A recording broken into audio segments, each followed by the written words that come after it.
চোখ খুলতে না খুলতেই মেয়েদের মাথায় একটাই চিন্তা আসে, আজকে কি রান্না হবে, তাই না?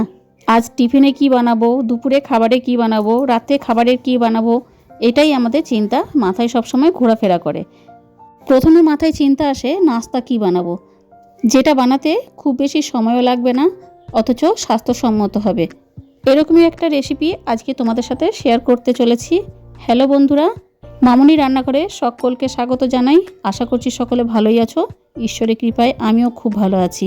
আজকে তোমাদের সঙ্গে একটা কুইক অ্যান্ড ইজি নাস্তা রেসিপি শেয়ার করব। তার জন্য একটা বড় পাত্রের মধ্যে নিয়ে নিচ্ছি 1 কাপ বেসন, মানে 100 গ্রাম বেসন। তার সঙ্গে 100 গ্রাম পনির আমি গ্রেড করে নিয়েছি।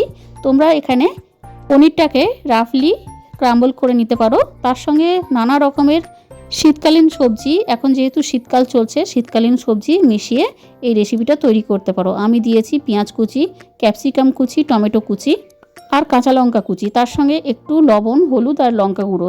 তোমরা এর মধ্যে ভাজা জিরে গুঁড়ো দিতে পারো, জোয়ান দিতে পারো, আবার সাদা তিলও দিতে পারো। অল্প অল্প জল দিয়ে এবার এটাকে সেমি থিক একটা ব্যাটার তৈরি করে নেব।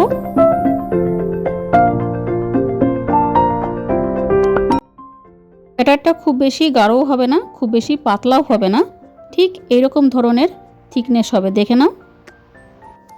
এবার 1 হাতা করে ব্যাটার নিয়ে নাস্তাটা তৈরি করব। তার জন্য তাওয়া গরম করে তার উপরে 2 ফোঁটা তেল ব্রাশ করে দেবো। শুধুমাত্র ব্রাশের মধ্যে যতটুকু তেল লেগে থাকে সেই তেলটাতেই আমরা তাওয়ার মধ্যে বুলিয়ে নেব, যাতে এক্সট্রা তেল না থাকে। এবার 1 হাতা ভর্তি করে ব্যাটারটা তুলে নেব আর তাওয়ার ঠিক মাঝ বরাবর দিয়ে একটু ব্যাটারটাকে ছড়িয়ে দেবো। খুব বেশি পাতলা এটাকে করতে যাবে না, কারণ খুব বেশি পাতলা করলে এটা কিন্তু তুলতে খুব কষ্ট হবে, কারণ এটা এতটাই নরম হয় যে ভেঙে যাওয়ার প্রবণতা থাকে। তার জন্য খুব বেশি পাতলা করো না, একটু মোটাই রাখবে। এটা মোটামুটি 15 সেকেন্ডের জন্য ঢেকে দেবো। যখন দেখবে নাস্তার উপর দিকটা শুকনো হয়ে গেছে, ঠিক সেই সময়ে ব্রাশে যতটুকু তেল লেগে আছে সেই তেলটাই বুলিয়ে দেবে। তোমরা দেখতেই পাচ্ছ এক্সট্রা তেল এখানে নাই কিন্তু। আর খুন্তির সাহায্যে প্রথমে নাস্তার নিচের দিকটা ভালোভাবে ছাড়িয়ে নিয়ে পাল্টে দেবে উল্টো দিকে। নাস্তার অপর দিকটাও আমরা একটু ভেজে নেব। বেশ 10 সেকেন্ড মতো এইভাবে একটু ঢেকে দিলেই সুন্দরভাবে লাল লাল করে ভাজা হয়ে যায়।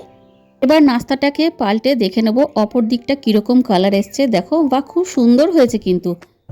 আবার একটা নাস্তা বানিয়ে দেখাচ্ছি। এরপর তাওয়াতে কোনো রকম তেল ব্রাশ করতে হবে না। নিশ্চিন্ত মনে ব্যাটারটা দাও তাওয়ার উপরে আর গ্যাসের ফ্লেম করে দাও লো। তার সাথে সাথে নাস্তাটাকে কিছুক্ষণের জন্য ঢেকে দিতে হবে, যাতে খুব সুন্দরভাবে কুক হয়ে যায়। ঠিক 10 থেকে 15 সেকেন্ড পর দেখবে উপর দিকটা একদম শুকনো হয়ে গেছে। এবার উপর থেকে একটু তেল ব্রাশ করে নিলেই দেখবে নাস্তাটা আর তাওয়ার মধ্যে লেগে যাবে না। নাস্তাটা এবার আমরা পাল্টে দেব, যাতে অপর দিকটা সুন্দরভাবে ভাজা হয়ে যায়। তার জন্য খুন্তি করে আগে নিচের দিকটা ভালো করে ছাড়িয়ে নিতে হবে। এবার উল্টে দিলাম। এই সময় গ্যাসের ফ্লেম থাকবে একদম লো। এবার এটাকে 10 সেকেন্ড মতো উল্টো দিকটা ভালো করে ভাজা ভাজা হয়ে গেলেই, আর একটু লালচে কালার চলে আসলেই জানবে একদম পারফেক্টলি কুক হয়ে গেছে। দেখো, নাস্তার অপর দিকটাও সুন্দর একটা লালচে কালার চলে এসছে। মাত্র 5 মিনিটের মধ্যে এই সুস্বাদু আর পুষ্টিকর নাস্তাটি তোমরা অনায়াসেই তৈরি করে নিতে পারো, মাত্র 5 মিনিটের মধ্যে। এটা বানানোর সময় ব্যাটারটা কোনো রকম রেস্টে রাখতে হয় না, সঙ্গে সঙ্গে ব্যাটারটা বানিয়েই তোমরা নাস্তাটি তৈরি করে নিতে পারো। এবার তোমরা এটার সঙ্গে চাটনি হিসেবে টমেটো কেচাপ ব্যবহার করতে পারো, ধনেপাতার চাটনি ব্যবহার করতে পারো।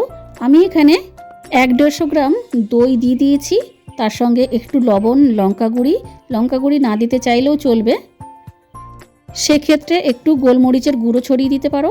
আর যেহেতু আমরা বাঙালি, তার সঙ্গে একটু মিষ্টিও দিতে পারো। আমাদের প্রত্যেক দিনের খাবারের মধ্যেই 60 গ্রাম প্রোটিন অন্তত সবার পক্ষে দরকার। তার জন্য এই নাস্তাটি একদম পারফেক্ট। তো বন্ধুরা, আজকের এই রেসিপিটা তোমাদের কেমন লেগেছে কমেন্ট করে জানিও। দেখো নাস্তাটি কতটা নরম হয়েছে। এইরকম নিত্য নতুন পুষ্টিকর, সুস্বাদু ও সহজ রেসিপি পেতে গেলে অবশ্যই আমার চ্যানেলটাকে সাবস্ক্রাইব করে রেখো, আর সঙ্গে থাকা বেল আইকন অবশ্যই প্রেস করবে, যাতে পরবর্তী ভিডিও নোটিফিকেশান সব থেকে প্রথমে তোমার কাছে যায়। আজ এই পর্যন্তই। ভালো থেকো, সুস্থ থেকো।